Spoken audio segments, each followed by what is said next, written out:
Yanzu za mu koma ƙungiyar ƙwallon ƙafa ta Real Madrid inda suka kawo Jose Mourinho a matsayin coach. Shin kana ganin cewa Mourinho ya dace a dawo da shi ko kuma a'a Madrid ta ƙara nemo wani coach ɗin ba Mourinho ba, saboda a lokacin an kawo wasu kwasa-kwasai wanda ake ganin za su iya replacing ɗin Mourinho amma irin su Jurgen Klopp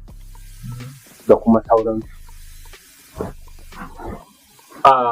Gaskiya abin da nake tunani ko a hasashe na shine Madrid ta yi abin da ya dace. Kusan a yanayin da Madrid take ciki gaskiya Mourinho shi ya dace ko in ce ya dace da abin aikin da aka bashi, saboda an samu ishu na rikici tsakanin players na saɓani da wani da sauransu, irin kamar board ɗin dressing room na Madrid ya ɗan samu hargitsi da rigingimu, kuma ana buƙatar babban coach a irin wannan 'yan wasan da suka tara Madrid, zakakuran 'yan wasanni, to kuna buƙatar babban coach da zai iya discipline ɗinsu, saboda matsalar da aka samu da Xabi Alonso tana da DP da players Abeloa recently ma mun gani Tchouaméni da Balbali an samu matsala a sport kananan kuma a filin training, so har ya haɗa su cin ɗaya don a samu a daidaita, amma dai abin bai samu ya daidaita ba. So yana tasiri ne akan wannan ƙaramin coach ne, to amma Mourinho ba wanda zai mai wasa, ba wanda zai ja mai,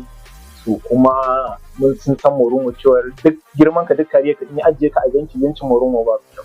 To gaskiya Madrid sun yi farin kai da suka kawo Mourinho, kuma zai bada gudunmawa matuƙa gaya, kuma zai sa LaLiga ta dawo da armashinta.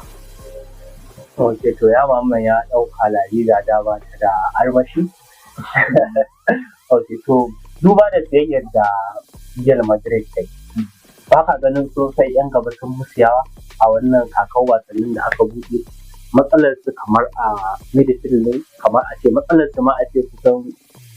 matsalar su Rodri ce irin namba 4 mai kyau da zai saita musu tempo na wasa, kawai tunda Toni Kroos ta tsakiyar Madrid ta samun matsala, amma sun je suna kashe manyan kuɗaɗe suna kawo 'yan gaba. Yaya kake ganin wannan transfer ta su? So transfer Madrid gaskiya ta ɗan fara canzawa daga kusan